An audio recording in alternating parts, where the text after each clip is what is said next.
Good morning everyone. आज के ये वीडियो लेक्चर में हम कोटर जॉइंट के बारे में पढ़ेंगे।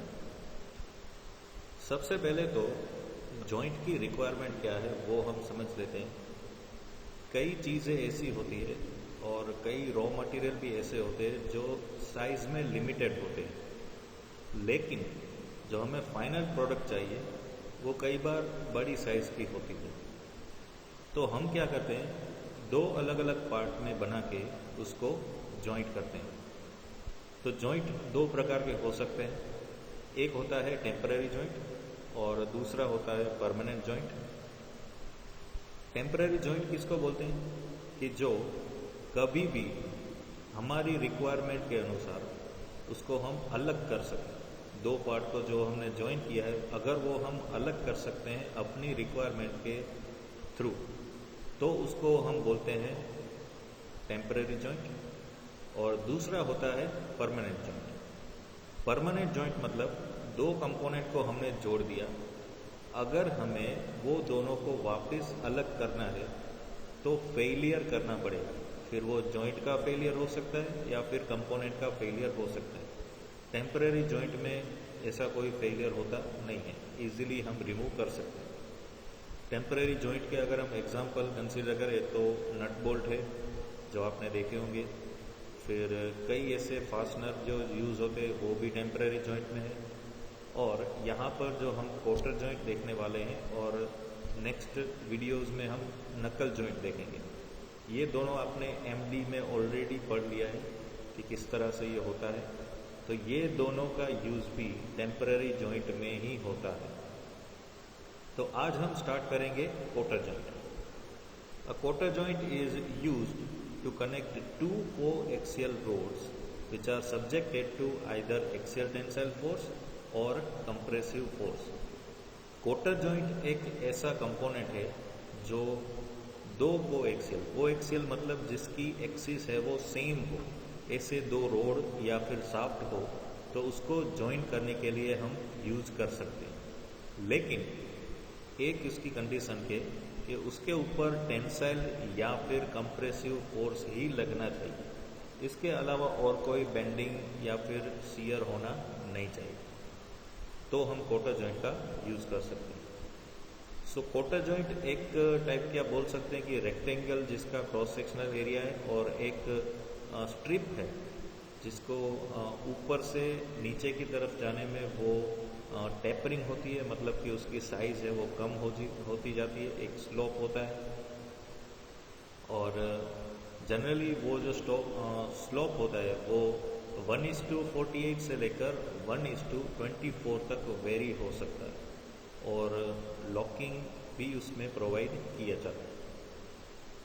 लॉकिंग डिवाइस के लिए हम टेपर पिन आती है वो यूज़ कर सकते हैं, फिर सेट स्क्रू यूज़ कर सकते हैं, और वो ऑलवेज जो कोटर का नीचे का पोर्शन होगा वहाँ पर ही लगेगा। और जनरली जो कोटर की पिन होती है वो माइल्ड स्टील या फिर रॉट आयरन की बनाई जाती है। अब टाइप्स की बात करें तो कोटर जॉइंट के 3 टाइप है। उसमें सबसे पहला है socket and spigot type cotter joint, दूसरा है स्लीव एंड कोटर जॉइंट्स, तीसरा है गिब एंड कोटर जॉइंट। आपके सिलेबस में सिर्फ एक ही आएगा, वो है सबसे पहला design of socket and spigot type cotter joint. Next है उसकी एप्लीकेशन। कोटर जॉइंट है वो कहाँ पर यूज होती है, तो सबसे पहला है joint between the piston rod and cross head of steam engine. Steam engine में पिस्टन रोड और क्रॉस हेड के बीच में जो जॉइंट होता है वो कोटर जॉइंट से किया जाता है। देन नेक्स्ट है joint between the slide spindle and the fork of valve mechanism. जो वाल्व मैकेनिज्म में स्लाइड स्पिंडल और फोक होता है वो दोनों के बीच में भी जॉइंट के लिए कोटर यूज होता है। Then joint between the piston rod and the tail और पंप रोड। जो पंप रोड और पिस्टन रोड के बीच में जो जॉइंट होता है दोनों की शाफ्ट को जॉइन करने के लिए, तो वहाँ पर भी कोटर जॉइंट यूज होता है। और लास्ट में है फाउंडेशन बोल्टिंग। जो कई मशीन्स में और कई जगह पर फाउंडेशन में यूज़ होता है, तो वो बोल्ट में भी लॉकिंग पर्पस के लिए कोटर का हम यूज़ करते हैं। अब इसके एडवांटेजेस क्या है, तो इसकी असेंबली और डिसमेंटलिंग है वो काफ़ी इजी है, वो काफ़ी क्विकली हो जाती है। और जनरली असेंबली में हम क्या करते हैं कि जो स्पिगोट है उसके एंड को सॉकेट के साथ मिलाकर कोटर जो पिन होती है वो स्लॉट में हम इंसर्ट कर देते हैं। और जब भी कोटर है उसको इंसर्ट करने के बाद ऊपर से हम हैमरिंग करते हैं, तो क्या होता है कि दोनों जो स्लॉट है वो परफेक्ट मैट होके एकदम टाइट फिट बना देते हैं। और डिसमेंटलिंग मतलब कि दोनों को अलग करना, दो शाफ्ट को अलग करना भी काफ़ी इजी है। अगर हम नीचे से हैमर को मारेंगे तो कोटर ऊपर के साइड निकल जाएगी और दोनों स्पिगोट और सॉकेट अलग कर पाएंगे। और जैसे पहले ही मैंने बोला कि जो कोटर पिन है उसकी जब भी हम इंसर्ट करते हैं हैमरिंग के साथ, तो वो एक टाइप का वेज एक्शन जनरेट करता है। इसकी वजह से क्या होगा कि जो दोनों कंपोनेंट के बीच में जॉइंट हो रहा है वो काफ़ी टाइट हो जाएगा और उसके लूज होने के चांसेस भी काफ़ी कम होते हैं। फिर भी लूज ना हो जाए या दूसरी साइड से कोटर पिन है वो निकल ना जाए, इसलिए लॉकिंग हम प्रोवाइड करते हैं। और ये जो जॉइंट है इसकी डिज़ाइन भी काफ़ी सिंपल है और इसका मैन्युफैक्चरिंग भी काफ़ी इजीली हो सकता है। तो ये तो है कोटर जॉइंट के एडवांटेजेस। अब इसके टाइप्स देख लेते हैं।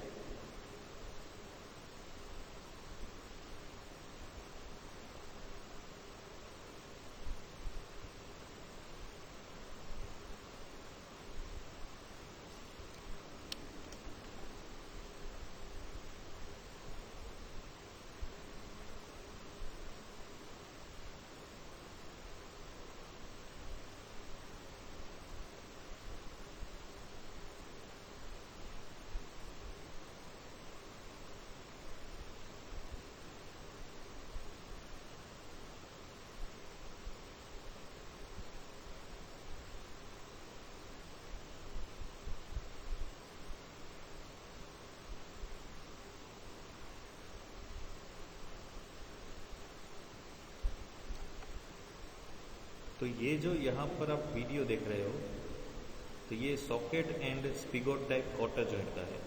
ये बीच में जो रेड कलर की है उसको हम बोलते हैं कोटर पिन, जो कि आप देख सकते हैं कि ये टेपर है, मतलब ऊपर का सेक्शन इसमें ज़्यादा चौड़ा है नीचे की कंपैरिजन में, और कंटिन्यूसली ये एरिया आप देख रहे हो कि डिक्रीज होता जा रहा है। ये जो पोर्शन है इसको हम बोलते हैं सॉकेट। सॉकेट के अंदर एक होलो सेक्शन होगा, जो होलो सेक्शन के अंदर ये येलो कलर का जो स्पिगोट है वो हम इंसर्ट करेंगे। दोनों में आप देख सकते हैं कि यहाँ पर रेक्टेंगुलर स्लॉट दिया गया है दोनों में। तो ये स्लॉट जब हम स्पिगोट इंसर्ट करेंगे तो वो दोनों कॉमन हो जाएंगे, कॉमन स्लॉट एक आपको मिलेगा। और वो कॉमन स्लॉट में हम ये जो कोटर की पिन है वो यहाँ पर इंसर्ट कर देंगे। तो इस तरह से इंसर्ट करने के बाद ऊपर से हम हैमरिंग करते हैं। ऊपर से हैमरिंग करने का फ़ायदा ये होता है कि ये कोटर की जो पिन है वो स्लॉट में काफ़ी अच्छी तरह से सेट हो जाती है, और अच्छी तरह से सेट होने के कारण फिर जॉइंट है वो लूज़ नहीं होता है। फिर भी अगर कोई ऐसे चांसेस लगे कि ये जॉइंट लूज़ होगा या फिर पिन है वो निकल जाएगी, तो हम नीचे का जो पोर्शन होता है कोटर पिन का, वहाँ पर लॉकिंग का प्रोविज़न रखते हैं।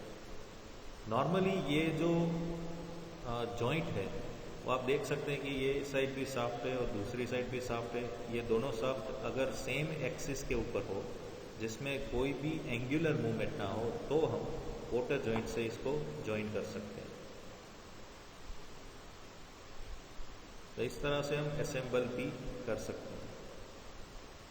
ये देख सकते हैं ये है हमारा socket and spigot type cotter joint. अब ये इसकी स्केच व्यू है इसका, ये है स्पिगोट एंड और ये शाफ्ट के साथ कनेक्टेड होगा, ये है सॉकेट एंड और ये है स्पिगोट एंड जो दूसरी शाफ्ट के साथ कनेक्ट होगा। सॉकेट जनरली एक होलो पोर्शन होता है और स्पिगोट एक सॉलिड पोर्शन होता है। सॉकेट के अंदर जो होल होगा उसकी साइज और स्पिगोट का डायमीटर दोनों सेम होंगे और दोनों में आपको रेक्टेंगुलर स्लॉट दिख रहे हैं, वो स्लॉट के अंदर ये कोटर पिन को हम इंसर्ट करते हैं। तो इस तरह से socket and spigot cotter joint होता है। अब ये है इसके डायमेंशन।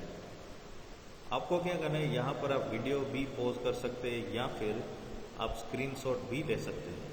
बुक में भी ऑलरेडी ये फिगर अवेलेबल है, अगर आपके पास बुक हो तो उसमें से भी आप ड्रॉ कर सकते हैं। ये फिगर काफ़ी इम्पोर्टेंट है, इसमें कोटर जॉइंट के सभी डायमेंशंस आ जाएंगे। तो एक के बाद एक देख लेते हैं।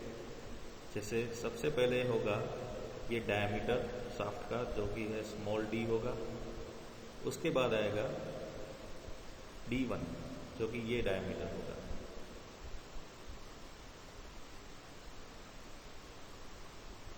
ये है आउटसाइड डायमीटर ऑफ सॉकेट। फिर ये है D2 जो अंदर का ये जो डायमीटर है वो। तो D2 है इनसाइड डायमीटर ऑफ सॉकेट, अंदर का डायमीटर, और डायमीटर ऑफ स्पिगोट क्योंकि दोनों का डायमीटर सेम। तो ये है D2, यहाँ पर भी दिखाया गया है। उसके बाद में होगा D3। D3 जो है वो स्पिगोट कॉलर का डायमीटर है, ये रहा।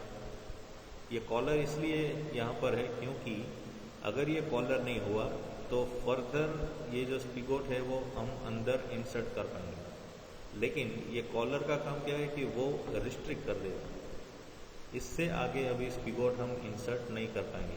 और यहाँ पर एंड में थोड़ा गैप भी दे सकते हैं, ये थोड़ा गैप है वो हमें रखना चाहिए। उसके बाद में D4 जो है वो सॉकेट का ये कॉलर है, ये पार्ट यहाँ से लेकर यहाँ तक का, इसका डायमीटर दिया गया है D4। अब विड्थ की बात करें तो जो स्पिगोट है, स्पिगोट में स्टार्टिंग का जो ये पोर्शन है स्लॉट से पहले का, इसको हम बोलेंगे A। बाद में ये पोर्शन जो आएगा वो होगा B, जो स्लॉट की विड्थ है वो, और मीन विड्थ है क्योंकि ऊपर स्लॉट है वो थोड़ा चौड़ा होगा, नीचे थोड़ा श्रिंक होगा। फिर ये होगा आपका C।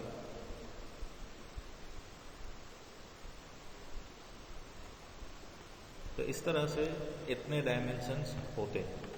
फिर कोटर की बात करें तो उसकी थिकनेस होगी D और जो टोटल लेंथ होगी वो होगी L। इसकी डिज़ाइन हम नेक्स्ट लेक्चर में देखेंगे, किस तरह से स्टेप बाय स्टेप डिज़ाइन करते हैं, तब ये डायमेंशन हम थोड़े डिटेल में जाएंगे। नेक्स्ट है स्लीव एंड कोटर जॉइंट।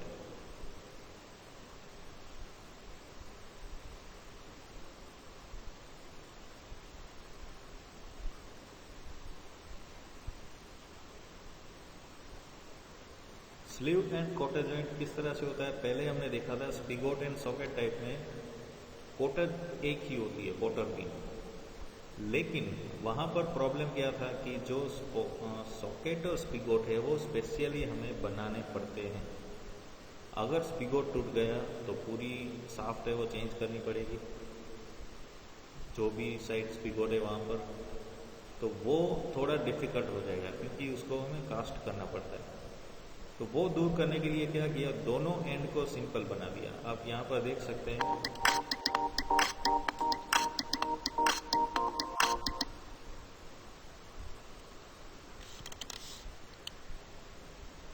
तो ये आप देख सकते हैं कि ये जो रेड कलर का स्पिगोट जैसा दिख रहा है, सेम दोनों शाफ्ट के एंड वही तरह से हम बनाएंगे। इस तरह से दोनों के सेम हो गए। उसके ऊपर ये जो पाइप जैसा दिख रहा है उसको हम बोलते हैं स्लीव। तो वो कॉमन स्लीव हम रख देंगे।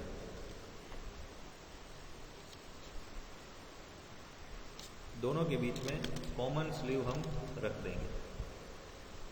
तो क्या होगा, एक स्लॉट है ये जो ब्लू कलर की है साफ्ट ए, उसके अंदर दूसरा जो स्लॉट होगा वो साफ्ट बी है रेड कलर की, उसके अंदर होगा। दोनों के बीच में एक कॉमन स्लीव जो पाइप जैसा शेप है वो हम इंसर्ट करेंगे, और दोनों के लिए सेपरेट क्वार्टर पिन, मतलब एक की क्वार्टर पिन फेल हुई तो एक को रिप्लेस करना है, पूरे का पूरा जॉइंट है वो निकालना नहीं पड़ेगा। तो इस तरह से ये थोड़ा स्पिगोट और सॉकेट के कंपैरिजन में सिंपल बन गया कि यहाँ पर 2 क्वार्टर पिन है और ऊपर की जो ये स्लीव दिख रही है तो वो भी काफ़ी सिंपल हो गई डिज़ाइन में।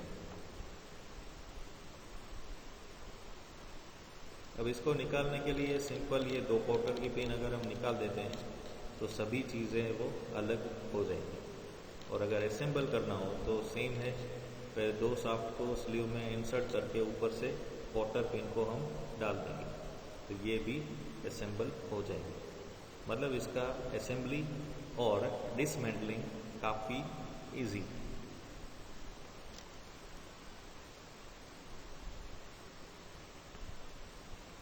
अब ये है इसके डायमेंशंस जो आगे भी हमने देखे थे पहले स्पिगोट और सॉकेट टाइप में, और इसमें भी है। 2 डायमेंशनल व्यू में कुछ इस तरह से आपको दिखेगा sleeve and quarter joint. Next है गिब एंड क्वार्टर। पहले के जो 2 टाइप है उसमें प्रॉब्लम क्या था वो देख लेते हैं। उसमें प्रॉब्लम ये आ रहा था कि जब भी इसके ऊपर ये फुल फोर्स लगेगा बाहर की साइड, फिर ये स्लीव एंड क्वार्टर में हो या फिर स्पिगोट एंड सॉकेट टाइप में, जब भी ये बाहर की साइड फुल लगेगा तो क्या होगा, ये क्वार्टर पिन है उसको ये रोड बीच में से बाहर की तरफ खींचेगा। अब इस तरह से खींचाव के कारण और दूसरा जो एंड है वो दूसरी तरफ खींच रहा है, तो ये क्वार्टर की जो पिन है वो बेंड हो जा रही है, और इस तरह से बेंड होने के कारण ये जो स्लीव है वो स्लीव कुछ इस तरह से ओपन हो जाएगी। ये जो आप देख सकते हैं स्लीव है वो कुछ इस तरह से ओपन हो जा रही है।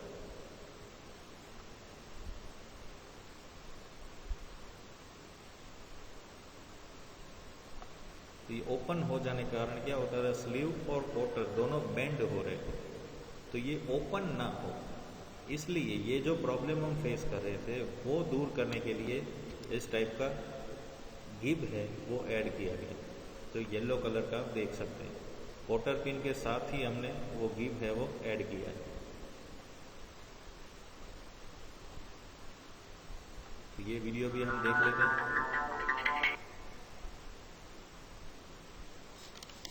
इसमें भी आप एक साइड देख रहे थे वो, ये जो आप देख रहे थे लाइट ब्लू कलर का वो है हमारा सॉकेट, ये है हमारा सॉकेट, ये है स्पिगोट। उसके साथ हमने ये क्वार्टर पिन और ये जो आपको सी शेप का दिख रहा है, डिसमेंटलिंग होने के बाद आपको दिखेगा ये जो सी शेप का आपको दिख रहा है ये रहा, इसको बोलते हैं गिब। इसके कारण क्या करेगा कि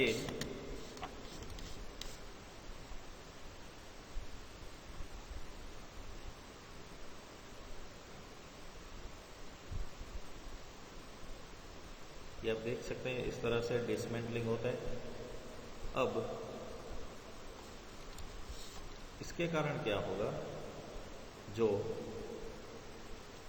ये जो पोर्शन है गिब का, आप आगे देख सकते हैं थोड़ा वो बाहर की साइड है, जो सी के ऊपर की साइड जो फ्लेंज होती है वो बाहर की साइड है। तो ये क्या करेगा कि ये सॉकेट या फिर स्लीव जो थी वो दोनों को ओपन होने नहीं देगा, बेंड होने नहीं देगा, और इस तरह से गिब एंड क्वार्टर जॉइंट है वो यूज होता है। ये है उसकी 2 डायमेंशनल फिगर। तो यहाँ पर आगे जो हमने वीडियो देखा उसमें एक ही गिब हमने ऐड किया था, यहाँ पर 2 गिब ऐड किए हैं, तो वो भी हम कर सकते हैं। अब नेक्स्ट लेक्चर में हम socket and spigot type quarter joint की डिज़ाइन है उसके स्टेप्स देखेंगे आज के ये वीडियो का टास्क आपको सिंपल है। जो 3 टाइप हमने देखे क्वार्टर जॉइंट के, तीनों की 2 डायमेंशनल फिगर है वो बनानी। एक ये फिगर होगी, दूसरी ये फिगर और ये तीसरी फिगर। ये 3 फिगर आपको बनानी है। तो टास्क कंप्लीट कीजिए और गूगल क्लासरूम में सबमिट कर दीजिए। Thank you.